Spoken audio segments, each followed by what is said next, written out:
আমার গার্লফ্রেন্ড একটা ছেলের সাথে ছবি পোস্ট করেছে।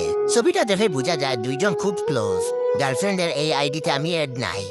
আমার গার্লফ্রেন্ডকে জিজ্ঞেস করলাম, তোমার এই আইডির কথা আমাকে বলনি কেন? অবাক হয়ে আমার দিকে তাকিয়ে সে বলল, কোন আইডি? আমার তো একটাই আইডি, সেটাতে তো তুমি আসো। আমি তখন পোস্ট বের করে আমার গার্লফ্রেন্ড সুইটিকে দেখালাম। সুইটি চোখ বড় করে আমার দিকে তাকিয়ে বলল, ও মা, দেখছো বাবু, ছেলেটা কি ফাজিল, আমার ছবি দিয়ে ফেক আইডি খুলেছে। তুমি এক্ষুনি রিপোর্ট করো। আমি আইডিতে রিপোর্ট করলাম। এরপরে ওই আইডিটা খুঁজে পাইনি, মনে হয় ফেসবুক ব্যান করে দিয়েছে। এর কিছুদিন পর আরেকটা আইডি দেখলাম। সুইটি তখন দেখে বলল, বাবু, আমি আর ফেসবুক চালাবো না। এসব ফাজিল ছেলেরা শুধু আমার ছবি দিয়ে কয়েকদিন পর পর ফেক আইডি খুলে, আবার দেখো ছবি এডিট করে অন্য ছেলের সাথে ছবি পোস্ট করে। ভাগ্যিস তুমি দেখছো, যদি আব্বু দেখতো তাহলে আমাকে মেরেই ফেলতো। সুইটির আব্বু আবার বিদেশে থাকেন। শুক্রবারে সুইটিকে কল দিলাম, দিয়ে বললাম, আজ বের হতে পারবা? তখন সে বলল, না বাবু, আর বের হতে পারবো না। তাই আমিও ভেবেছিলাম শুক্রবারে আর বের হব না। কিন্তু আমার এক বন্ধু জোর করে নিউ মার্কেটে আমাকে নিয়ে গেল। গিয়ে দেখি সুইটি একটা ছেলের সাথে নিউ মার্কেটে এসেছে। তো তখন আমি তাকে কিছু বলি নাই। রাতের বেলা আমি তাকে জিজ্ঞেস করলাম ছেলেটাকে। তখন সে বলল, বাবু, তুমি রবিনকে চিনো না? ও তো আমার কাজিন। আম্মু আমাকে পাঠিয়েছে একটা জিনিস কিনতে। কি করে, তুমি কি আমায় অবিশ্বাস করো জয়? তখন আমি বললাম, না না, অবিশ্বাস কেন করব? বলে রাখা ভালো, সুইটির সাথে আমার 2 বছরের সম্পর্ক। মেয়েটা খুবই ভালো, দেখতেও বেশ সুন্দর। একদিন রবিনের সাথে আমার টিএসিতে দেখা হলো। রবিন আমাকে দেখেই ডাক দিল, জয় ভাই। আমি প্রথমে চিনতে পারিনি, পরে চিনলাম। আর মনে মনে বললাম, আরে এটা তো সুইটির কাজিন। রবিন আমার কাছে এসে বলল, আপনি জয় ভাই না? আমি আবারও মনে মনে ভাবতে শুরু করলাম, রবিন আমাকে কি করে চিনল, বুঝতে পারলাম না। সুইটি কি ওর ফ্যামিলিতে আমার কথা বলেছে? মেয়েটা দেখি খুব কাজের। তখন আমি বললাম, হ্যাঁ আমি জয়, আপনি? তখন সে বলল, আমি রবিন। আর বলল, আপনি তো সুইটির কাজিন তাই না? আমি হতবাক হয়ে চেয়ে রইলাম। রবিন বলল, সুইটি আপনার কথা প্রায়ই বলে। আমি তখন বললাম, সুইটি আপনার কে হয়? তখন সে বলল, আপনি খুব ভালো মানুষ তাই বলছি। সুইটি আমার গার্লফ্রেন্ড। আমি এটা শুনে আমার কথা হারিয়ে গেছে। কোনো মতে নিজেকে সামনে জিজ্ঞেস করলাম, কতদিনের সম্পর্ক আপনাদের? তখন সে বলল, 3 বছর ভাই। ছেলে দেখি আমার সিনিয়র। আমি তখন তাকে বললাম, ভাই সময় আছে আপনার কাছে? তখন সে বলল, হ্যাঁ ভাই। ছেলের মুখে এখনো হাসি লেগে আছে।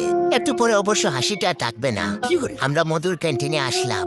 আগে একটু চা খেয়ে নেই। ওর হাসিটা দেখতে ভালো লাগছে। ও ভাবছে গার্লফ্রেন্ডের কাজিনের সাথে সম্পর্ক ভালো হচ্ছে, সামনে কাজে লাগবে। বলা তো যায় না, যদি পালিয়ে বিয়ে করতে হয়। চা খেতে খেতে আমি বললাম, রবিন, তুমি কি সুইটির কোনো ফেক আইডি দেখেছো? রবিন অবাক হয়ে আমার দিকে তাকিয়ে বলল, হ্যাঁ ভাই, কয়েকটা ফাজিল পুলা এই কাজ করেছে। আমার আর বুঝতে বাকি রইল না, ঠিকই আমার মতোই ওকে বোঝানো হয়েছে। তখন আমি বললাম, আইডিটা এখন নাই তাই না? তখন সে বলল, আমি রিপোর্ট করার পর আর নাই। আমি তখন বললাম, আইডি ঠিক আছে, তোমাকে ব্লক করা হয়েছে। এবার অন্য আইডি থেকে সুইটির আইডি খুঁজে বের করলাম। রবিন এটা দেখে ঠিক বিশ্বাস করতে পারছে না, আর আমাকে বলল, ভাই আপনি এসব জানলেন কি করে? ওয়েট, ভিডিওটা শেষ করার আগে অবশ্যই ফলো দিয়ে রাখবেন। আর রিয়েল পেজ থেকে ভিডিওটা দেখলে অবশ্যই বেশি বেশি করে শেয়ার করবেন। আপনারা দেখবেন ভাই, রিয়েল পেজের চেয়ে ফেকগুলাতে লাইক কমেন্ট শেয়ার বেশি আসে। তো রিয়েল পেজ থেকে ভিডিওটা দেখলে সবাই একটু কষ্ট করে, দয়া করে বারবার বলতেছি, রিয়েল পেজ থেকে ভিডিওটা দেখলে বেশি বেশি করে শেয়ার করবেন। ভাই রিয়েল পেজটা ফলো দিয়ে রাখবেন। রবিন আমাকে বলল, ভাই আপনি এসব জানলেন কি করে?